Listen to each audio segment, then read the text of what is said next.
Hello, everyone. Welcome to part two on our series about the Airbus A400M, this monstrous airplane, which has some of the most powerful turboprops in the world. Not the most turbo powerful. That goes to the NK-12. That's unlike the Tupolev 95 and stuff.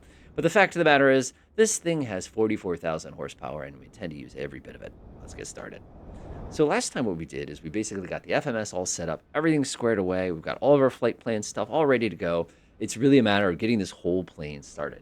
A couple things, though, that I should have probably mentioned last time. One of the things is how to use this radio. One of these things that I didn't realize when I first fiddled with this thing is how obnoxious this radio can actually be for those of you who are using like VATSIM or something like that for this.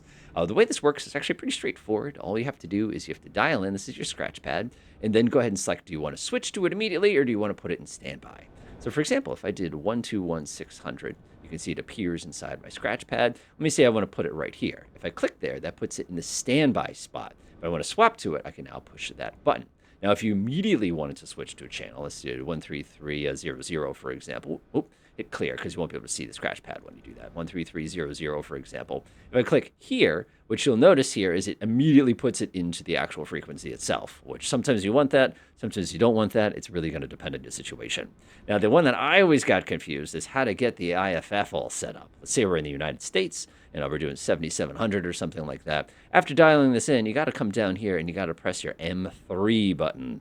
That will go ahead and load it in there, and you'll see IFF is still in the off position because we're not actually using it. The other thing I want to warn you as well is when you're working with radio, if you come down here, these are all the selector switches for the radio. And one of the things you'll notice is the volume is at 0%. So a lot of people complain about that. But if you actually want to use that radio, you have to turn the sound on. You have to actually select the button above it to actually activate it. So if we wanted to do radio 2 here, we'd actually come in here and actually turn this thing up. Otherwise, you're not going to be able to hear anything. That's just, I don't know. This is the one you're talking on. This is the one you're listening to. So just be advised. And of course, if we wanted to put it in crypto mode, we could do that. It does nothing. Have fun.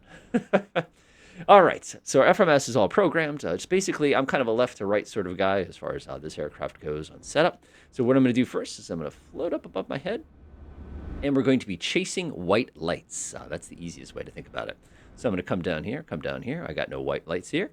Come to the middle. We do have one blue light. Remember, we're running the ground electric power from last time. So one of the things I do want to do is I want to slam all the doors. So one of the things I like to do is I think this is so cool. If you actually come down here and press the door button, you can actually see that we have the big orange warning systems here. So I'm going to go ahead and close this up here. We need to close both of those. Remember, we do need some hydraulic power to make this possible. And you can actually sit here and watch the whole thing. I'm pretty sure the real one doesn't close that fast. But hey, I've been known to be wrong about a lot of things. All right, I love that. All right, let's flip back up here. We don't need this anymore. Go ahead and close it off. Cool. So again, we're going to be chasing white lights. So I see plenty of white lights here. I guess you could argue they're kind of a blue light. That's perfectly fine, though. I'm not really too worried about it. Looks good to me. We're going to come swing down here. We're going to get our APU going. This takes a few moments to go. To do it, you're going to press the master switch. That one's going to say on/R, which means it's ready. One of the things we want to do is we'll come to the APU page here. And if you actually come to the APU page, you can see that it's basically sitting here. The flap moving warning is here. They basically open up the hatch on this thing. You can see it has no power at the moment. When we're ready to actually engage the APU, which sounds like a good time to me, you just go ahead and push the start button once. When you swing down here, what you'll see here is it's basically going to start getting happy in a few moments. It does take a moment for the whole process to kind of get kicked off. And again, that little APU is sitting way in the back. While that's going, like I said, I just kind of go through. You can open up the APU bleed too while we're here. All right, let's get some light switches on. We're going to pop on some of our beacon switches, let everybody around us know we're about to cause a party. This one goes on a little later on. Landing lights are pretty good for me. I don't need to worry about that. Formation's good. Again, we're just going to go around chasing some white lights. Check above my head. Nope, looks good to me. Check. Chickadee check before you riggedy wreck the plane. All right, looks good to me. Coming up top. Check. Chickadee check. Looks good to me. Riggedy wreck. All right, delightful. So now that those are all set and our APU is spinning up, it's going to take a few moments for that to spin up. I'm going to come swing down here and we'll chase some more white lights. So I like how they have this little nav panel back here. Isn't that cool? So swing it up here, of course, so we can get our little armrests out of the way before they smack me in the face for the 50th time. We're going to confirm that a couple things are set up down here. One thing I do is I do want to reset all my trims, make sure they're all set correctly here. We have some stuff as far as predictive wind shear and different settings here, but the important one for us is actually up here. It's our IFF page. So I'm going to come over here, switch that to all, and I'm going to pop the tab button. One of the cool things is when you're doing TCAS, you can actually do only above, only below, or all traffic if both of those switches are out. We're not doing tactical TAWs today, so I'm not going to worry about that too much. So I'm going to leave that on. So let's take a look here. We'll come swing here. You can see the fact our APU is now available. So we're already pulling electricity out of it. So I'm actually going to disconnect the exterior power here, external power. I know. We'll go ahead and untoggle that sucker. I'm going to make sure my parking brake is in the set position. There it is. That looks good to me. I'll have them actually pull the chocks. In the real world, of course, you could leave the chocks on so you don't go rolling around. You know me, though. I don't believe in stuff like that. And now we just need to confirm that everything makes sense here. Let's see here. APU says it's fired. We have our warning lights on. We'll pop on that bright light there. One thing we can do while I'm thinking about it, let's see here. We need press. Find me the press button. There we go. It's bleed in this plane. All right, we're just going to confirm that we have enough PSI. Oh, that's not what I said. PSI is what I said. It's not what you thought I said. Fantastic. All right, taking a look real quickly here. You can see that we have PSI, plenty of those. We're degrees Celsius, plenty of those. Everything's ready to go. So we're ready for this party to start. So if you come down here to our warning system here, you can see our ground spoilers are armed. Parking brake, we have a bunch of things that are shut off, which is perfectly fine. Because like I said, we're going to turn all that stuff on in a minute. So starting is really, really, really easy with this aircraft. All you're going to do is you're going to snap this to the ignition start button. Once you've done that, you're basically kicking on the igniters. We have a manual start switch in case something goes wrong, but this aircraft is so automatic, it's not even funny. So what I'm going to do is come down here. You'll see you've got 4 switches, one for each one of the engines, and what we're going to do is tap them into the feather position. The book says you do these one at a time. I say that if you hit all 4 at the same time, nothing bad will happen. So when you come up here, you're going to get a white box that's going to appear over each one of our different engines here. And that basically says that it's starting the process. If we wanted to, on the right-hand page here, which I actually recommend, if we come to the engine page real quick, you can actually see that each one of the engines, one at a time, is starting to spin up. And of course, if you have good sound, you can hear it too.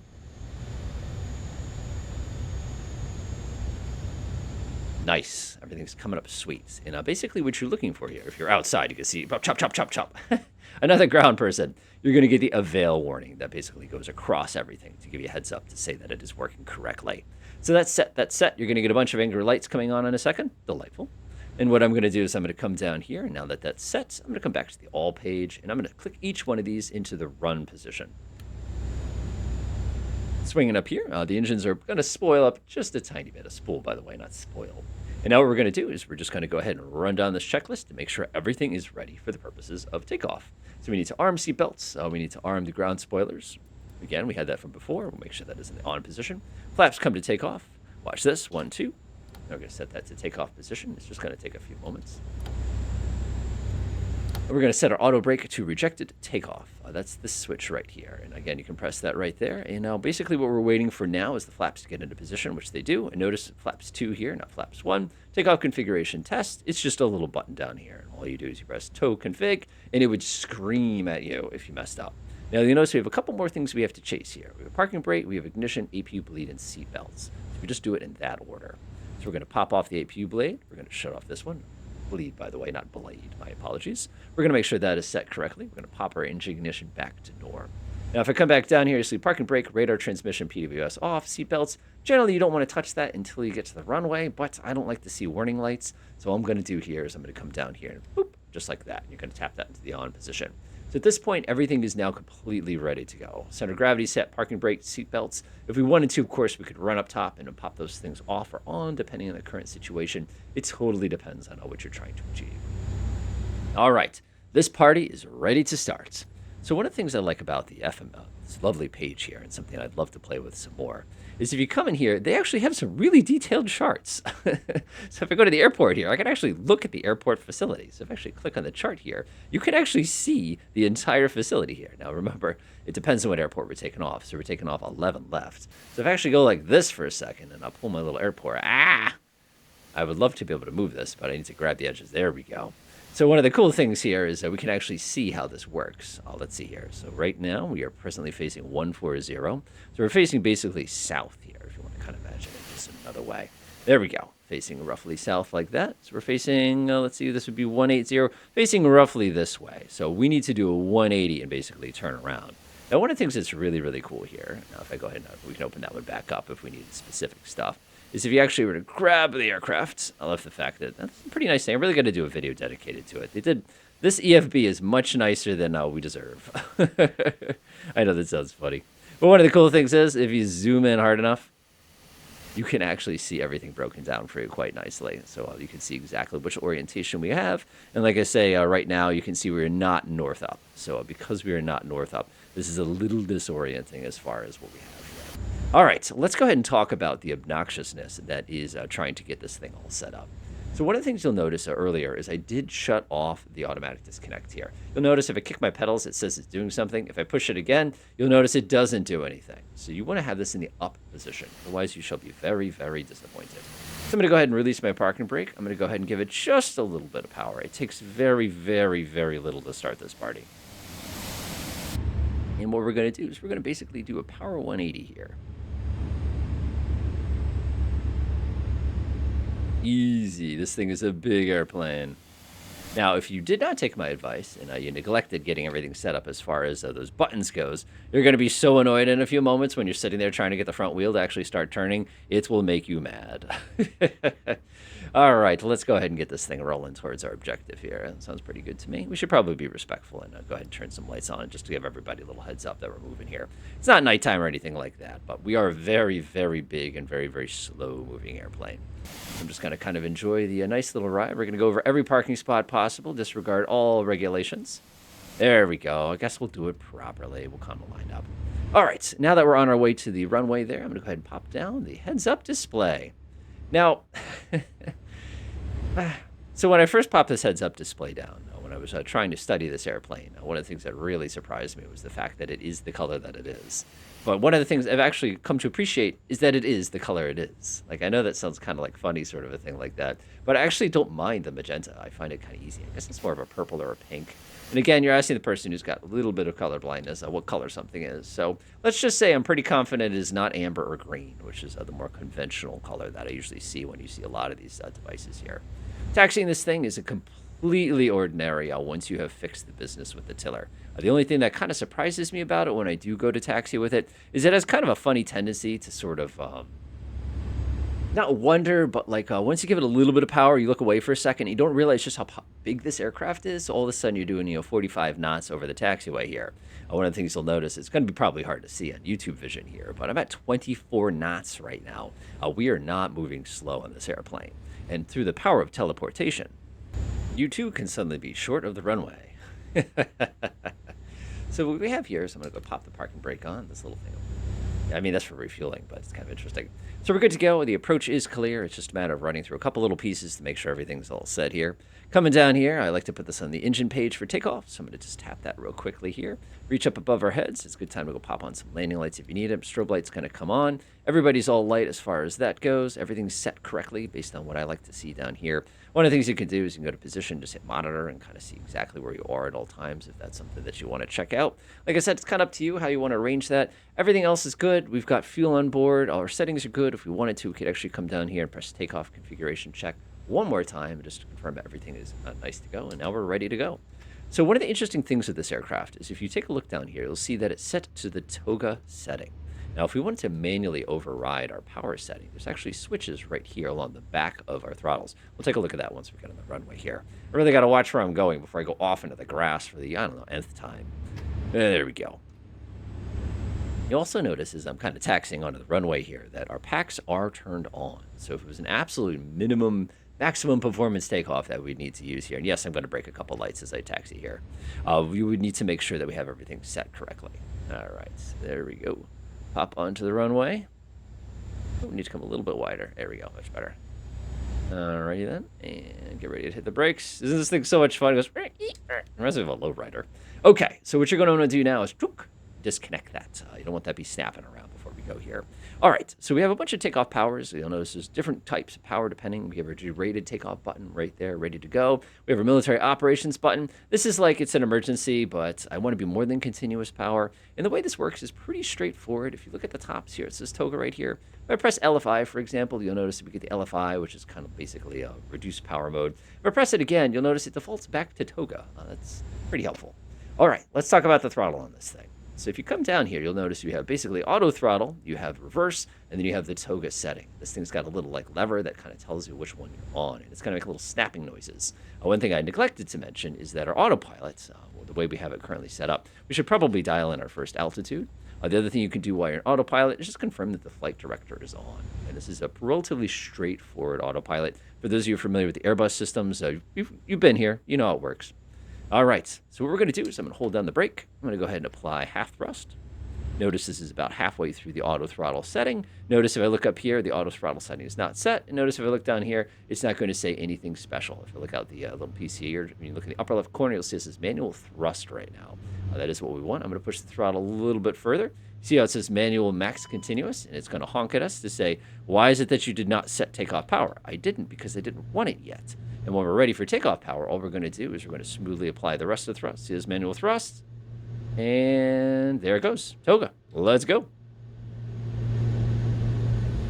Takeoff on this thing, incredibly conventional. You get no real surprises on this. The thing that really surprised me, if anything, is I thought it was going to be a little bit faster. Like, I guess that sort of surprised me the first couple times I used it.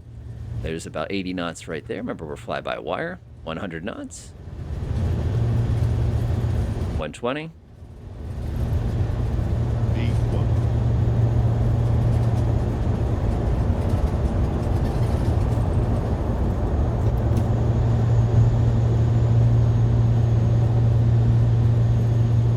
All right, we are airborne. I'm just going to let this thing kind of hang out for a couple moments here.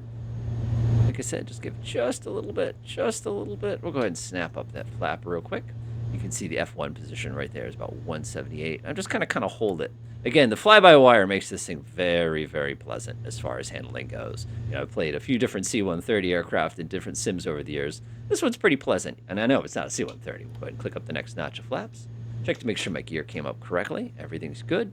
And all I'm going to do now is, now that we've got a little bit of altitude underneath us here, and you can see that little altitude thing ticking up nicely for me, so I'm going to reach over and press AP1. As soon as you do that, again, since this aircraft is designed, like I said, basically, it's going to do all of its work for you. It's going to immediately go to this mode.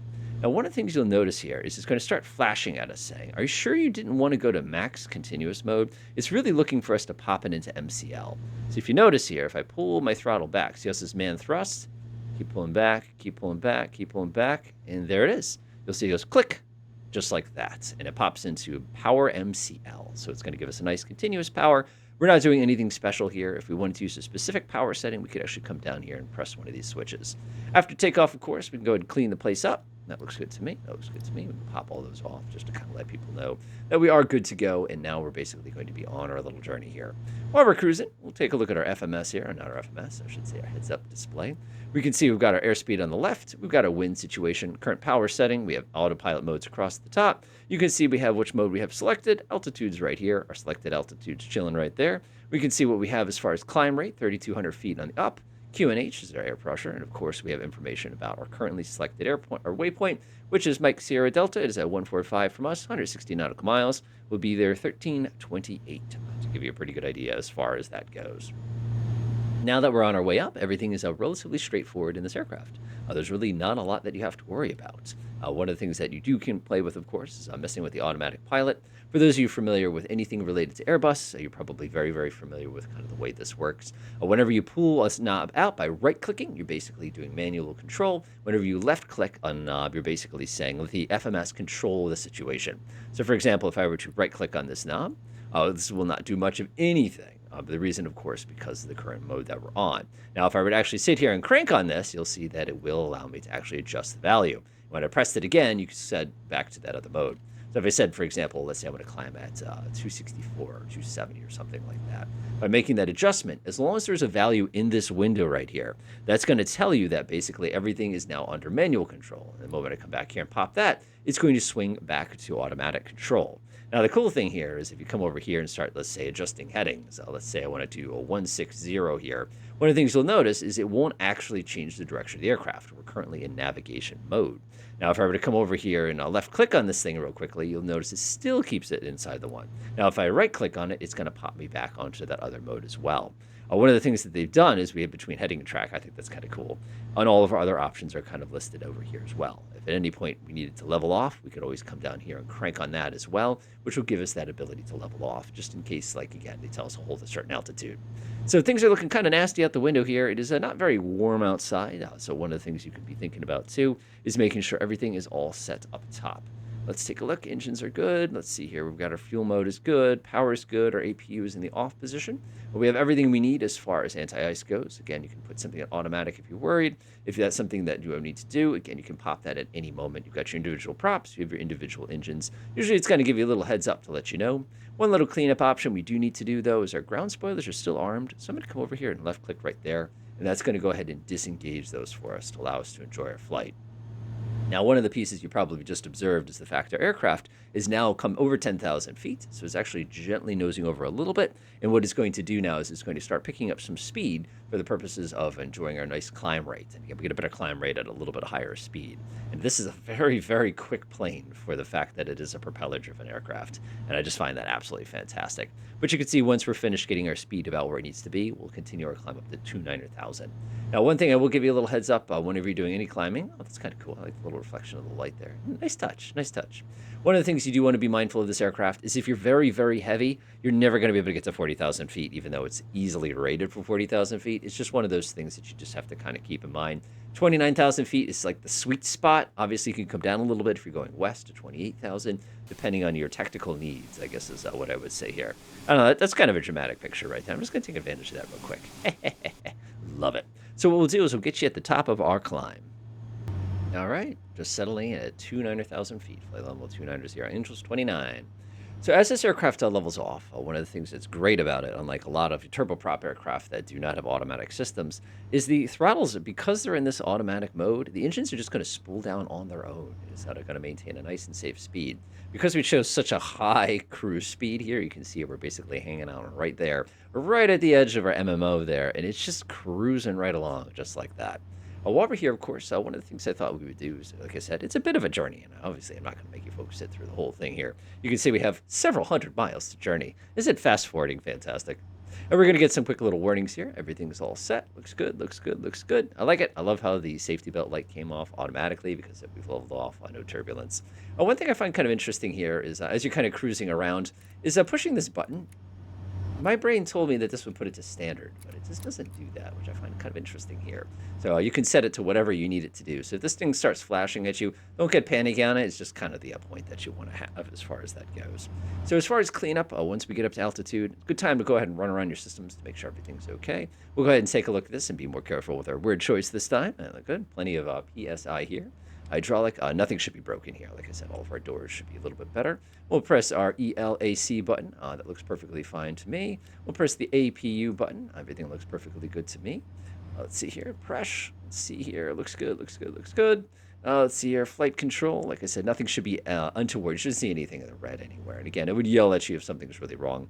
Plenty of power, plenty of amperage. It seems one of our engines is doing nothing. Fuel, one of the things you want to pay attention to, I've actually got a new respect for how complex fuel systems can be in aircraft. Of the fact that we actually have pods if we need external fuel in this thing. But the key thing we're looking for here is just to make sure everything makes sense. And again, all engines are feeding about the same speed, which wouldn't be correct. I mean, it could be correct, but the reality is very rarely do multi-engine airplanes everything agrees. It's just kind of one of those details. But you can see we have plenty of fuel on board, and this system will automatically link everybody up for us as we start going down. Should be plenty comfortable, 22 Celsius. It feels a little cold today. It actually had some ice this morning. I thought that was surprising.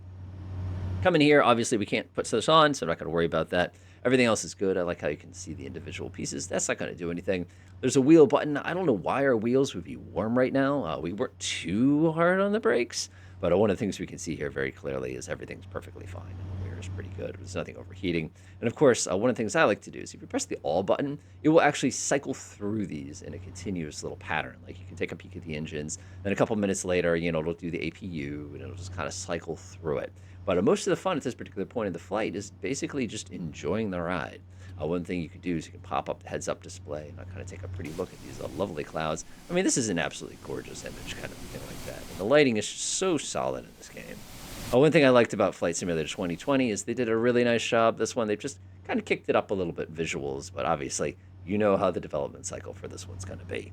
So what I'm going to do now is I'm going to go ahead and fast forward to where we're going to end up. My goodness, what a journey. I should have picked something a little shorter. But right now, we're just coming up on our top of descent. a little off course here. I was fiddling with the heading plug, basically. Got to be careful what button you push when you're flying this thing. So what we have here is we have our little top-up descent icon that's basically hanging out for us. We've come a pretty long way. My destination data is looking pretty good. This is a good time to get everything set up for our approach and our descent, but we shall save that for another video. Enjoy.